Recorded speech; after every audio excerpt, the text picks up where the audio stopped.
पीड़ित मुआवजा ढांचे को मजबूत करने की दिशा में एक महत्वपूर्ण कदम उठाते हुए सर्वोच्च न्यायालय ने देश भर के सभी विशेष और सत्र न्यायालयों को पात्र मामलों में पीड़ितों को मुआवजा देने के लिए उचित निर्देश जारी करने का निर्देश दिया है। न्यायालय ने कहा कि निचली अदालतों द्वारा ऐसे निर्देशों का न होना वैधानिक योजनाओं के तहत पीड़ितों को मुआवजा मिलने में एक बड़ी बाधा बन गया है।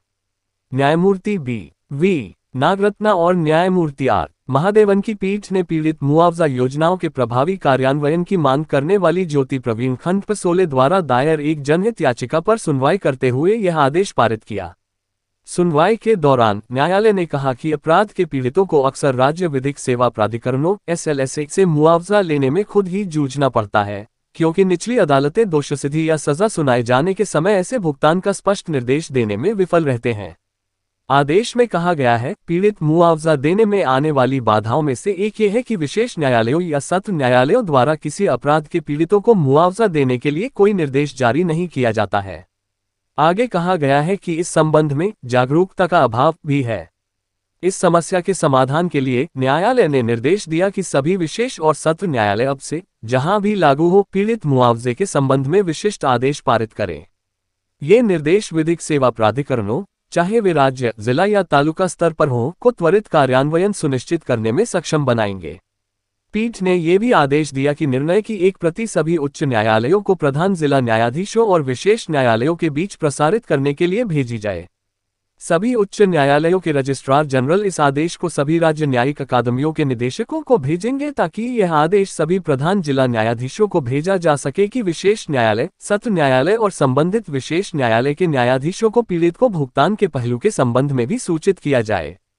अदालत ने आदेश दिया कि राज्य न्यायिक अकादमियों में प्रशिक्षण के दौरान CRPC की धारा 357A के अनुसार, जो BNSS और पॉक्सो अधिनियम एवं नियमों की धारा 396 के अनुरूप है, उन्हें मुआवजा दिया जाए। केस का शीर्षक ज्योति प्रवीण खंडपसोले बनाम भारत संघ एवं अन्य। केस संख्या रिट याचिका सिविल संख्या 989/2025। कस्बे में चल रहे मतदाता पुनरीक्षण अभियान के तहत रविवार को भी बूथ लेवल ऑफिसर ब्लो शिक्षक संजय व्यास अपने सहयोगी सहायक बूथ ऑफिसर प्रीतम पीपाड़ा और पवन धूमश के साथ घर घर पहुंचे और अभियान की जिम्मेदारी को पूरी निष्ठा से निभाया।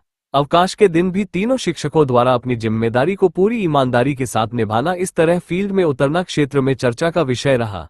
बूथ लेवल ऑफिसर संजय व्यास ने ग्रामीणों को कार्यक्रम का उद्देश्य समझाते हुए बताया कि निर्वाचन विभाग द्वारा दिए गए निर्देशों की पालना में कुछ फर्जी मतदाताओं की पहचान की जा रही है और निर्वाचन विभाग के निर्देशों की पूर्ण पालना की जा रही है। उन्होंने सभी से अपील की कि वे सत्यापन कार्य में सहयोग दें ताकि मतदाता सूची को शुद्ध एवं त्रुटिरहित बनाया जा सके। इस अवसर पर कस्बे के समाजसेवी एडवोकेट मनोज आहूजा ने तीनों शिक्षकों का अभिनंदन किया और क्षेत्रवासियों से अनुरोध किया कि वे अभियान में अपना सहयोग देकर लोकतांत्रिक व्यवस्था को और मजबूत बनाएं। उन्होंने कहा कि सही मतदाता सूची से ही योग्य व्यक्ति को उसका मताधिकार सुनिश्चित हो पाता है, इसलिए हर नागरिक का सहयोग आवश्यक है। शिक्षकों की इस प्रतिबद्धता और जनजागरूकता ने मतदाता पुनरीक्षण अभियान को और गति प्रदान की है।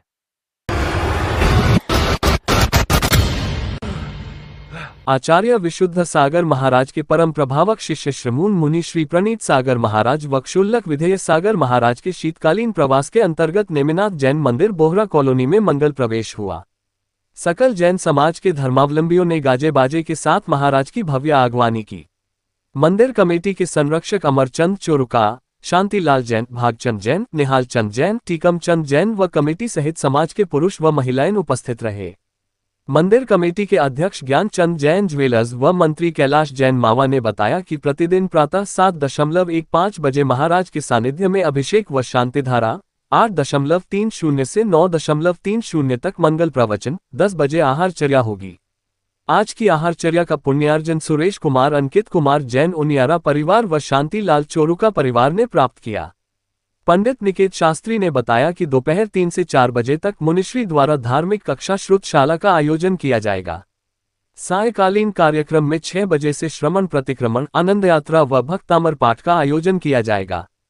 मंगल प्रवचन। अपने मंगल प्रवचन के दौरान मुनिश्री ने बताया कि अशुभ उपयोग को ही नहीं अपितु शुभ उपयोग को भी त्यागने से सच्चा सुख मिलता है। मंदिर में जाकर भगवान से यह नहीं मांगना है कि हम भगवान का पूजन हमेशा करते रहें, वरन यह वरदान मांगना है कि हे भगवान, हमारी भी पूजन करना जल्दी छूट जाए और हम भी मोक्ष के रास्ते पर चल पड़े।